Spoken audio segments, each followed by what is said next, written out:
Alright, Elbusia for aha, Ghana Asem TV. Your best sir, say, move subscribe to the channel and move from my drink chair, bra. I will comment section. Now, I'm sharing you now. And you are money adofo. Mra ye womu yi. Ye hiya Dr. Mahmoud BAWUMIA. Ye besha Ghana for yempe change. Se Ghana for you yem se we na ye peno. Na kwase sanwa. Ena na wo jejireje. Ye tu aba mo obi enipa form for peno na oye popular. Enye obi akeke. Ena ye sorry si ye kwoto aba ma no. Police station for Misramo. Ye jina praise be sorry them. Ena yes Sramo. O nyami dimu. Mamu ma yensesa yensa. Na nkofa oyele bia mre yen. Na ye mo ye ho abro. Ebasa ye ma ani ye busua ana ye di o mabro. Dr. Mahmoud BAWUMIA obi anim say day one ama say nie doctor nie Medina chia to the whole Ghana minimini amahu minimidi amati obi a twan yen say ye be doctor ni ade na ba sem people for ye candidate ye de ni konie na Ghana for so aboa yan enye dede hu enye numudwa enye kasa bebre.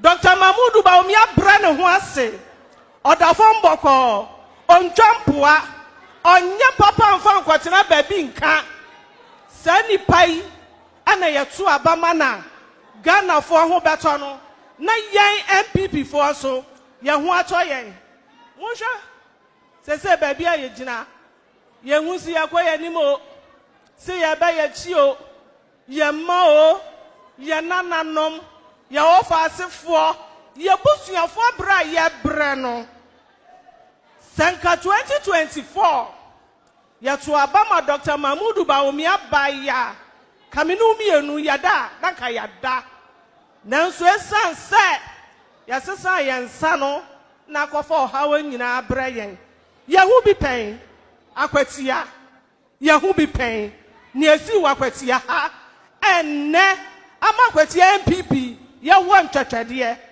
ye mpese ye behu bi wa MPP national mesramo mo fa mo nansi fam ni atu amba mo bia odi ye ni ma ye ho beto yen ni a waka afa ye hu nyinara abebem no be ye ama me no mienu yakoma to ye yam me enemi gina president sorry dem ha me ma me nsa so onyame anim ahyam nyina abose miti Dr. Mahmoud BAWUMIA chi mesramo munyina beta machi na yantu aba wakwatia mra yatu aba wakwatia no owini ye o mesramo ma yantu aba no na mumfa so na general election so yata na chi sa yakwaji ankunumudi abatre no ama MPP amayokuo ama Ghana na minu mienu so yasoma adweye. Honorable Natoshi, you don't deserve to be called honorable. You don't deserve to be called honorable. Me wahu obi o should be video bi enu say I hate attacking my fellow woman. But usa Natoshi we wahu uye ingrate. Uye ingrate pa uye boniaye. Uye boniaye pa. MPP mfaso wanya wo MPP mu ene wusi ya say eba economy NDC is better than MPP. Really? Natoshi, really? Oya akoko wa hu oya akoko wo didi wi ara odwa no na de twitwiri fom wo didi wi ara odwa no twitwiri fom hu na me ka say uni munyansa because MPP party no anyansa for doso. But for the first time mahu Jimmy for baako ewom which is you Natoshi.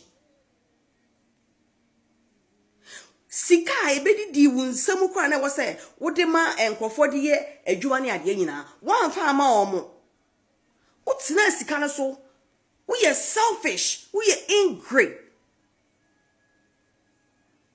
very ungrateful woman. And this amamu mu buye amamu we are yentimi mfa teachers, yentimi mfa workers, yentimi mfa nurses ne ade we almost salary si crapo no yentua mo no we ya amamu NDC eba economy omo ya ade sene MPP. We are phone pa na toshi.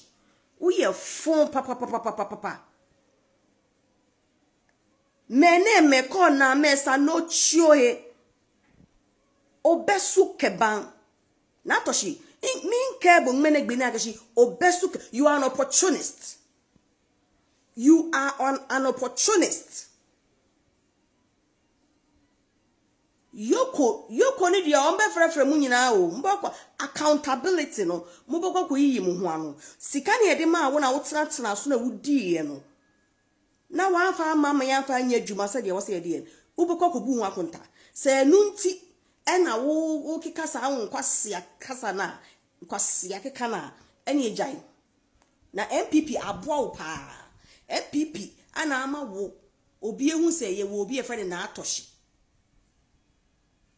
We are ungrateful. Papa. Now you need to phone so. We are krasini ba. We are krasini ba na toshi. We are krasini ba. You don't. Who you honorable? Honorable you be odi ni huni. Honorable you ni monyam for. Again you ni monyam wo ho. Party we di mu. Abo say. Who catch the yen say eba economy. NDC is better than MPP. Amamu be the NDC omunimbu. Economy being dollar na haba from no dollar no is it reflecting in our lives? Kasamientia when it comes to economy, NDC is better off than NPP. Motherfucker, who asked you who asked you to say that? Who asked you to say that? Enipa say no she party mo.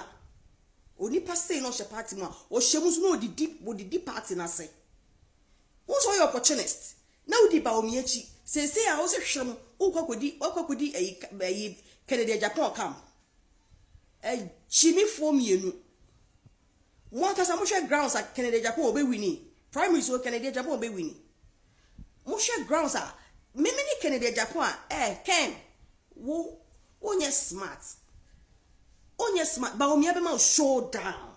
Mark it on the wall. BAWUMIA will give you show down. Uyo be a smarter and ka wo de support akotai BAWUMIA chi. Na senka baby no do be sha do washe baby. You can never win this election. And in Atoshi or whatever your name is, Miss Madam Stupid Woman. So what you say Kenny baby winia Ken will lose dada. Me so die me so die mu say Ken will lose. Me die so a one touch. BAWUMIA na eko number 3. BAWUMIA order number 3. Delegates are not stupid o. Delegates said ye moja wo mu no ne adwene wo mutiri mu no. Sa na delegates so adwene any moja running through them. They know who is credible. Amongst the two candidates, they know who is credible. Now it's a promise that BAWUMIA be must show down. BAWUMIA all the way. Amamu ye di nyansa na ebu nya patapa na edibu. Amamu ye di nyansa na ebu enye patapa. We are ungrateful nti na we are selfish na atoshi. We are ungrateful na we are selfish nti. Hwim no kodi we free BAWUMIA camp. Agwakodi Ken camp. Watch and see.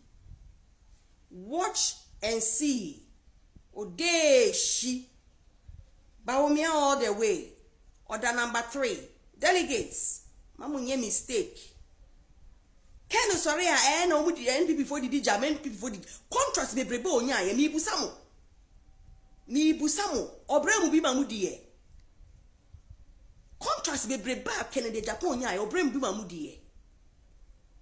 ana MPP didi jamo muma moni na ho muma ma adwene mu na ho obi o ti bi betray ni party bia na onye credible Kennedy Agyapong ko ton MPP de ba NDC such a person onye credible muma moni na ho a word to the wise is enough na toshi wo wie wo to adware wie wo to adware e was MPP for mpani for muma moni da ho na musa maami we or your opportunist or ye nipa fun or ye kwase mpani ba obi o sign a party bia because of on one selfish interest bia no onye nipa papa it is say nipa no muhu na e was mo hwe yi na toshi you are very ungrateful selfish woman.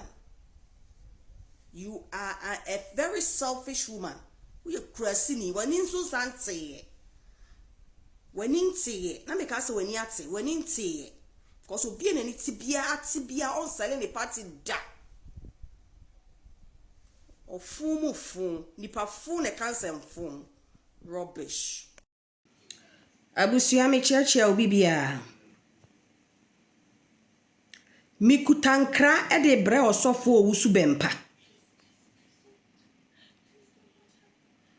medanya ne yencheye awrade ama me nkra se me famre osofo owusu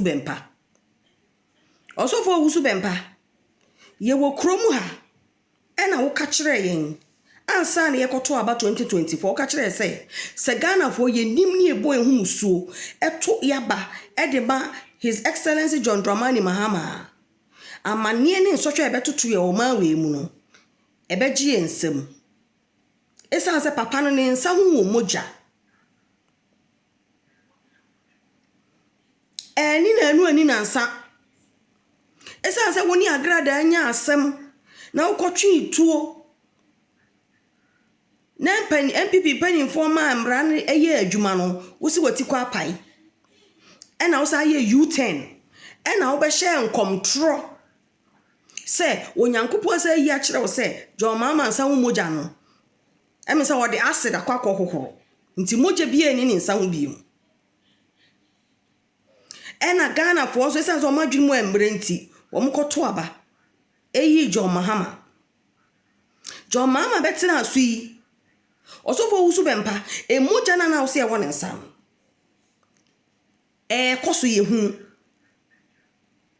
obetina so ni nahi e na plane ko crash ye e ma nipa nwotwe e hwere wo mo nkwa e ye moja ni bia ye wo ha e na nkwala edunsia ewuye ye wo ha e na enkwala omukwakope soje mu kwan ensio sesen ene omoma prepra ye hu ni nyina eye mogahwie gu ni bia ye ti kromu ana asiedu nketi ase se wo se wo kum nipa no mu didi abenwa no so a wo mu bekum nti osofo wusu bempa de nyankopon se me musa wo se nti we mu nyina wo yi kire wo no e ba ne sen e na wo sa koye U10 e betwa antroto no so onyankopon se me nka nche se ono onkasa mo nsa nane na mo enti san control na abehye se Mahama ne nsa hu moja no ahohoro no awrade se me nka nche se ye ntro na o se me mfa nkra we ma papa me ma wate wo asanya nkwa na ya nyankopon oyi asam kire wo me so nyankopon wo yi a kire me wo se me nka kire wo se wo ye pasami nkumunya awrade se me nka kire wo se wo ye obofo wo ye asantiri nti be ka se wo ye obofo a wo te ase awrade se me meka kire wo so fo wusu bempa se wo ye obofo woni masofo bi mu na mu giregyina mo nsori dem e ka kire Ghana fo so mo nkoto aba emfantia MPP no awrade se me nka kire mo se mo ye obofo wo asofo wusu bempa wo na wudi kan wo na se me mfa nkra no ma wo nenso wasofo afoforo no so esa woni agrada anya asem na MPP mpani fo ma amra ne ye adwuma nti twa wo hu betwa ntro awrade se o ma hu ntwa ntro nto no suo na wo mfa hu ni enkra ye de ama me sa me mfa mre wo no Ose wo ye pesemi nkumunya wo ye obofo enu nti na negana ye hunu mujasem no enu nti na oman ye jo mama ba ye hu mpuntu obiaro Erade se men kan cho so okuta na katua de bro wo su bempa nation prophet odi atro nation prophet odi atro etu nyankopon so mi busa wo osofo wo su bempa mi busa wo onyankopon kasam dane na no ana onyankopon otwa ntro wawurade na wo se ya wo bie wani kasam kire wo no otwa ntro ana wawurade ne ye awurade fufuro bi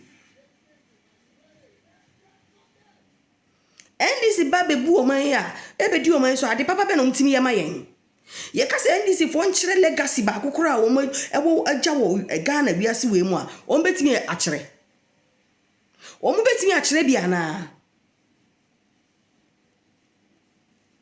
awurade se men kan cho se okuta wakatua de brɛ wo so fo wusu bempa wo se wo di dirimi ka se kitikiti de brɛ wo because why your man yi bone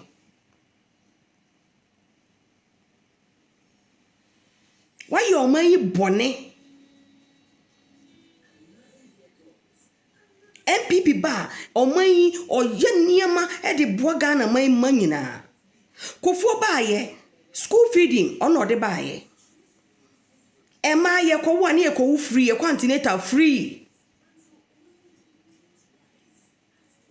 Nana do buy free SHS or the aba e free na ye ko na ye ma e ko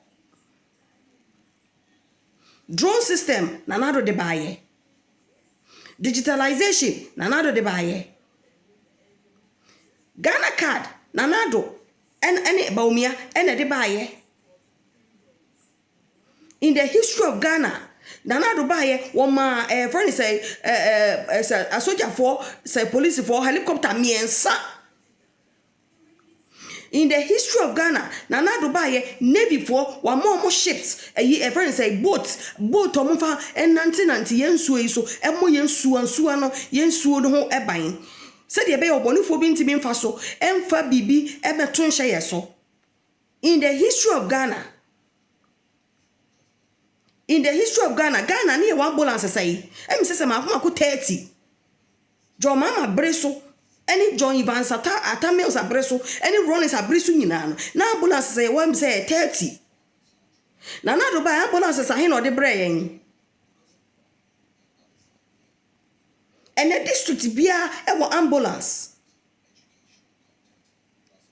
John mama buy wonu nko a enkofa ambulance ma emre yen ya. Aboboya we yo bia onyankopɔ be yi a kire wo sɛ omra medi eso ana na do ma soldier for cars a police for cars 200 cars no wonu nko abaaye no wo de pragia bre police for sɛ omfa enye omadwuma omfa nko patrols owo so bempa mi busa wo sɛ we na nyankopɔ yi kire wo sɛ omra medi eso na when onyankopon was me musa say when o ka cho say obra medi Ghana for so na pragia ya sa painting ni tuntum say police for fan kwa adwuma na do buy o yet a friend say cameras e di bobo a friend say krum obi di boni a police for timi di capture akronfo no car number bibia number plate ni bibia modi na mo NDC for bad die no mutimi ya mo man jo mama bae onko lanchi nkoko nketenkete a wakosisa nkoko egu nkantankantan 50 mu nkantankantan nkoko 50 se wo ba na o ma wo ba ko a na wo ma wo feed we ya mamu dollar ba from mama ya so nkwadidie kokrom ko se ye tade a mun kokrom ko se ya tete niam so a enti mo de mo dollar na ba from sesen e ba from sesen owusu bempa wa ye Ghana bone na nyankopon so oba betua